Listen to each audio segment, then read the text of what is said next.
It used to be that a six-figure salary was like the gold standard, but nowadays that may not be enough to make ends meet in certain parts of the country. I earn $300,000 and I live in New York City. I definitely don't feel rich. I feel very lucky, I feel privileged, but I do not feel rich. I could not stop working right now. Doesn't take into account anything extra. They lose their job, so there's no extra in there for retirement, for kids' college. Perhaps one of the strangest paradoxes of America in 2025 is even those earning $100,000, $250,000 per year are living in survival mode. Six-figure incomes are no longer enough to provide a safety net, but reality is revealing an unacceptable truth. The salary, once considered the American dream come true, is now only enough to get by each month. In Los Angeles, a software engineer earning $160,000 a year confessed that he has to live on credit cards and postpone medical checkups because he doesn't even have $200 left over.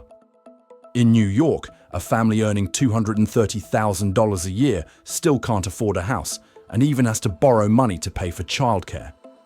In Seattle, thousands of six-figure earners are going online for tips on living like a college student. It's not because they spend wastefully, and because all essential costs, housing, healthcare, insurance, food, education, loan interest, are increasing faster than their income. When inflation erodes every dollar, when credit debt reaches record highs, when housing prices far exceed affordability, even those considered the lucky class are no longer truly lucky. In today's video, we'll unpack why one of the wealthiest countries in the world is pushing even the high-income class into survival mode. Is America entering a new era where no one is truly safe, no matter how much they earn? Let's find the answer right now. In the past, reaching a six-figure income in the US was like having a gold medal placed around your neck. It is a symbol of effort, of stability, of having risen above average. But as we enter 2025, the medal is still there, yet the very people wearing it no longer feel as proud or secure as before. A salary that once led society to assume you were doing well, buying a house, raising children properly, having savings and a bright future, now feels like a no-frills economy ticket. It's still a ticket in name, but the privileges are almost non-existent. This change is happening silently but powerfully.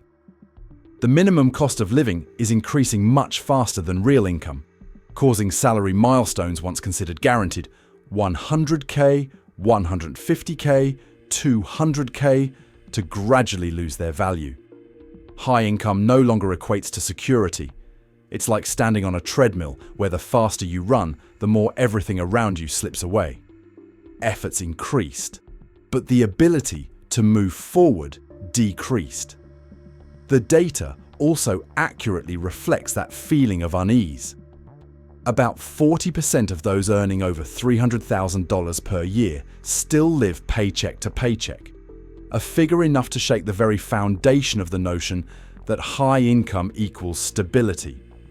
This shows that the position of high earners is more precarious than ever. And when looking at the national level, the devaluation of six-figure incomes becomes even more apparent. All 50 states require an income of over $100,000 per year to maintain a basic standard of living. 38 states have reached or exceeded $140,000. States once considered affordable, like Mississippi or Kentucky, now require over $100,000 per year just to live at a basic level. But what if you live in expensive states like Hawaii, California, or Massachusetts?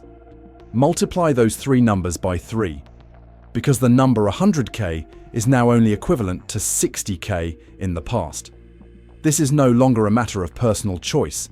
It reflects a structural transformation of the entire economy. Housing costs, taxes, services, insurance, food, all accelerated simultaneously, making goals that were once easily achievable, like owning a home, raising children, saving, or long-term investing, gradually become luxuries, even beyond the reach of high earners. The gap between prosperous memories and the present thus creates a new price for the American dream. Many people aren't lacking in determination or ability. They're simply paying a higher survival cost than at any previous stage. High income, which used to be a springboard for building wealth, is now only enough to maintain a minimum standard of living in an economy that is constantly changing. The six-figure medal didn't disappear, but it became thinner, colder, and more easily dented under the pressure of modern prices. When the measure of success for an entire generation has lost its value, are there any reliable standards left to define living enough or living well? If even high incomes don't guarantee safety, have we entered an era where effort and results are no longer aligned? One of the biggest reasons that medal has been worn down is the silent decline in purchasing power. A decline that happened so quickly that income increases couldn't keep up. This is where the journey of high earners begins to enter its most concerning phase. If inflation only appeared in reports or economic graphs, things would probably be much easier. But in recent years, people have felt inflation with every swipe of their card, as bills increase by a few dollars, as daily grocery baskets become lighter but prices heavier, and as every trip to the supermarket feels like a negotiation with their wallets. The published figures seem stable, but real life tells a completely different story.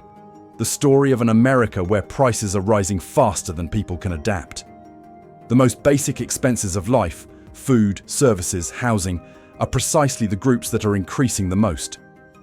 Even though official reports show signs of cooling inflation, families' monthly bills continue to rise. Electricity, water, food, internet, services. Everything is inching up little by little, creating a clear gap between the macroeconomic picture and the reality people are experiencing every day.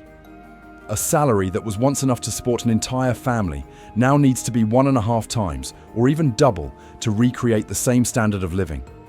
But for most workers, even those in high-income groups, wage increases haven't kept pace with the rate of price increases. As a result, many people feel their salaries evaporate almost as soon as they are paid. So-called real income is falling faster than they can realize, making any efforts to earn extra seem futile compared to the rising cost of living. And when all basic expenses increase simultaneously, families gradually lose the ability to generate a surplus. Just a small event, an unexpected medical bill, a car repair costing a few $100s, or even just a month of working fewer hours, is enough to throw a budget into disarray. That feeling is like walking on thin ice. You can still walk, but just a small crack could cause a deep fall. The decline in purchasing power not only makes wallets thinner, it also erodes trust in financial norms that have been stable for decades. The feeling of being in control of one's life, which is the psychological foundation of the middle class, becomes shaky when every spending decision is accompanied by a deliberation that was previously absent. The trust that had been built over an entire generation suddenly became fragile within just a few years. The gap between reported inflation and perceived inflation also reveals another reality. The macroeconomy may be recovering by statistical standards, but the microeconomy, that is, the lives of individual families, every meal, every bill, is more strained than ever. The media says things are getting better, but the people feel increasingly impoverished, as if they are constantly walking on a reverse escalator. The more they walk, the more tired they get, but they don't get very far. When real-world experiences are vastly different from official figures, are current economic indicators still sufficient to accurately describe real life? And if purchasing power continues to erode at the current rate, will there be any income level sufficient to create a feeling of enough to live on? And it was precisely from this weakening of purchasing power that the path toward a more terrifying spiral began to open up. Fixed expenses that seem familiar and predictable in the new context would become a heavier burden than ever before. If inflation weakens purchasing power day by day, fixed costs are what silently but cruelly strangle families' finances. In many major cities, the cost of housing, insurance, healthcare, and raising children has increased to the point where it consumes the majority of income, leaving many families with almost no breathing room. Just add up the rent, insurance, children's school fees, healthcare, transportation, and other mandatory expenses, and what's left in the account becomes so meager that a six-figure income suddenly seems smaller than ever. In large cities, the paradox is even more pronounced. High income comes with the requirement to live in extremely expensive areas, as that's where career opportunities are concentrated. And so, a cycle is formed.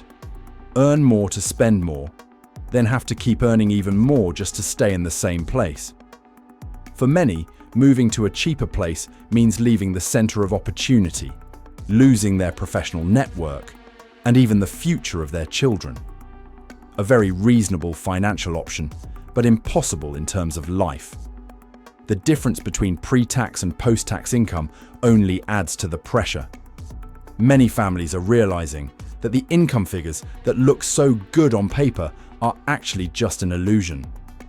After deducting federal taxes, state taxes, insurance, and mandatory fees, the amount they keep is much smaller than expected. And as fixed costs continue to escalate, the gap between nominal and real income becomes an unclosable chasm. In this context, living in opportunity zones is like a necessary trade-off to avoid falling behind on the career ladder. But the price of this trade-off is very high. When fixed assets account for over 90% of income, families have almost no capacity to handle any unexpected events. Just one medical bill, a short-term job loss, or an unexpected car repair is enough to push them into a state of prolonged stress. Additionally, the modern family structure causes the financial burden to spread in ways few would expect. Parents support their adult children to cope with the excessively high cost of housing. Children support their elderly parents in facing the increasingly expensive costs of healthcare and insurance. Family finances are fragmented in two directions, eroding the long-term accumulation capacity of each generation. A family can earn a lot, but not really get ahead. They're just trying to keep things from falling behind. Fixed costs, therefore, become the focus of a painful reality. High income no longer leads to financial sustainability. It only helps a family hold their place in the system without making any clear progress. How much of the current financial hardship comes from personal choices, and how much is due to the very cost structure of society, which is making people pay too high a price just to maintain a normal standard of living? If even high incomes are swallowed up by fixed costs, are there any levels that truly create stability? And when fixed costs have consumed almost all income, the only thing left to bear the brunt of is work. A relentless cycle, pushing everyone to run endlessly, just to keep up with tomorrow. More and more people in the six-figure income bracket are describing the feeling of working as being no different from a hamster constantly running on a wheel. Continuous movement, continuous sweat, but little change in the distance to the finish line. Many people share that despite trying to work extra, get promoted, or switch to a higher-paying job, they still don't feel any significant progress in their financial lives. Their efforts, instead of creating prosperity, were only enough for them to stay in place, or not fall behind. Increasing income is no longer as closely tied to a sense of security as it used to be. It was replaced by the pressure to maintain speed, to meet expectations, to keep running, to keep up with an increasingly faster pace of life. For many middle-aged people, the paradox lies in the fact that they are working harder than they did when they were young, not out of ambition, but out of fear of losing what they have. High income becomes a heavy burden because to maintain that salary level, they must constantly prove their worth in an environment that demands ever-increasing productivity. Exhaustion sets in not only due to the large workload, but also because of the accompanying psychological cycle. When time becomes scarce, everything in life has to be bought with money, from childcare, meal preparation, and house cleaning to the few moments of relaxation. The lack of time makes spending increase in an unavoidable way, creating a cycle of work, spend, work again, where each small step forward is accompanied by another step backward. If effort is no longer proportional to progress, what are we working toward? And is the current economy demanding that people keep running just to avoid being left behind, rather than to move forward? Alongside that cycle, there's another silent force that makes every financial step seem easily lost. Something that becomes clearer when you look at how modern lifestyles permeate every spending decision. Amidst the relentless cycle of work, many high earners are realizing that their financial decline isn't solely due to inflation or fixed costs, but also a more subtle factor. Their lifestyle is expanding little by little. As income increases, the standard of living seems to naturally rise along with it, making expenses once considered luxuries become the default. A more expensive cup of coffee, a better car, a larger house, outsourcing services to save time. It all happens gradually, to the point where it's hard to notice until total spending spirals out of control. Most of those upgrades didn't stem from extravagance, but from a feeling that this is the logical thing to do given their current work and income. The pressure to maintain a professional image, societal expectations, and the invisible norms of the workplace. All of this leads many people to spend as part of their professional obligation. In groups of friends or colleagues, each upgrade from someone inadvertently raises the overall standard, creating a familiar cycle. The more you earn, the more you feel the need to spend to avoid being excluded from the group. In the context of sharply rising fixed costs and inflation quietly eroding purchasing power, lifestyle expansion further diminishes the cumulative effect of high incomes. Many people are surprised to realize they earn 3 to 4 times more than their parents did in the past. Yet they don't have comparable savings, don't feel financially secure, and are constantly struggling from month to month. When all the pulling forces, cost of living, taxes, professional pressure, social expectations, act simultaneously, lifestyle creep becomes the final piece that keeps the finances of high earners perpetually on the brink of instability. From then on, questions that are not easy to answer gradually emerged. Are we upgrading our lifestyles to meet genuine needs, or just to alleviate the invisible pressures weighing us down in life? And if the standard of living always escalates with each income level, is there any salary that will be enough to bring the feeling of enough that many generations have enjoyed? But deep beneath these financial behaviors, hidden behind every shopping decision and every extra expense, lies a much stronger emotion, one that is shaping how society views its own financial state. A constant worry about the future. For many high earners today, the biggest fear isn't that their wallets are thinning, but what awaits them in the future. The lack of accumulation over many years makes the question of long-term self-sufficiency more pressing than ever, especially for those entering an age where health is becoming an unpredictable factor. They understand that the future is not only determined by the numbers in their bank accounts, but also by their ability to withstand life's unexpected setbacks. Healthcare costs, already high, are now rising faster than most other goods, making the accumulated pressure a constant burden. But the paradox lies in the fact that most of their income is wiped out by fixed expenses and living costs before it even reaches their retirement funds. The generation in middle age in America, which was expected to be the most stable group, finds itself stretched in 2 directions. They help their children start their careers because housing prices and tuition fees have become too high. At the same time, they also have to support their elderly parents who are struggling with expensive healthcare bills. Intergenerational wealth is therefore dispersed in many directions, making the long-term accumulation capacity of any family fragile.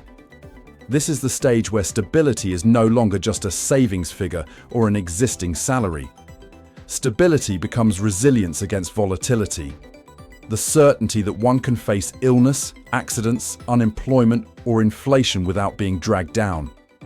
As that prospect fades, current income, no matter how high, gradually loses its ability to bring a sense of peace. What is considered an achievement today is suddenly not enough to guarantee tomorrow. What's more frightening? The current scarcity or the helplessness when old age forces them to keep working? And is there still time to rebuild their security before life forces them into old age without support? In an era where even six-figure incomes don't guarantee security, there's still a small group of people who maintain financial stability while the majority around them struggle to make ends meet. Their commonality lies not in luck, nor in exceptionally high salaries, but in how they choose to live in an economy that constantly erodes the purchasing power of all classes. These people often proactively limit their lifestyles, not letting their income determine their consumption levels. For them, earning more doesn't mean having to live larger. This autonomy creates a valuable buffer that many others miss. They focused on building assets instead of pursuing small-scale upgrades that would weaken their ability to accumulate. Debts are paid regularly, retirement accounts are prioritized for growth, and fixed costs are kept as low as possible. Image-enhancing expenses, a new car, expensive clothes, a luxury apartment, or a lavish vacation are tightly controlled. It's not that they don't like those things, but that they understand that every consumer choice today could be something that compromises safety tomorrow. Instead of focusing on salary, they track personal finances based on net worth, a less glamorous measure that more clearly reflects the truth about financial standing. By doing so, they avoid the illusion of wealth that nominal income can easily create. Some people even choose to live minimally, leaving expensive urban areas or accepting a moderate standard of living to create more room for accumulation. These decisions are not easy, but they create sustainability that high income alone cannot provide. Their stability comes from building a cushion against unforeseen events before seeking luxury experiences. They understand that in an economy where costs can rise at any time, where illness or unemployment can strike without warning, the most important thing is to be able to withstand the initial shock. This lifestyle doesn't offer glamour, but it prevents them from falling into survival mode, something many other high earners are experiencing. Is financial stability found in consumer choices rather than in salary levels? And if we had to trade immediate desires for a less risky future, which side would we choose? If this story reflects what you're seeing around you, please share your thoughts. Sometimes, a small piece of advice from you can be a lifeline for someone else who is in the very same spiral you've overcome. Looking back at the whole picture, from the six-figure medal that has thinned over time, to eroded purchasing power, tightened fixed costs, exhausting work cycles, an unconsciously expanded lifestyle, and increasingly clear fears for the future, perhaps what emerges most clearly is not poverty, but a widespread sense of unease in a nation that was once proud of its stability. Perhaps this is a time when each person must redefine the meaning of enough, not relying on old standards, not relying on comparing salaries, but on the ability to live sustainably in the face of the shocks of the times. And perhaps it's also time for America to ask itself what many families are asking. What future are we heading toward? And who will be strong enough to carry it? If a wealthy country like the US can't guarantee safety for even the high-income class, what does that say about the direction of the future economy? And in an era where everything can decline very quickly, what is the true legacy we want to pass on to future generations? If today's story resonates with your experience or reflects what's happening around you, please leave a comment. If you found this video helpful, don't forget to hit the like, share, and subscribe buttons so we can continue to bring you insightful, honest, and humanistic perspectives on life in America today. See you in the next video. The content in this video is based on public data sources, economic reports, social surveys, and real-life stories documented in various contexts. All information describing phenomena and trends is not intended to be absolute, nor does it represent the views of any organization, individual, or government agency. This video does not provide financial, investment, tax, legal, or medical advice. All decisions related to personal finances or life plans should be carefully considered, and further expert advice should be sought.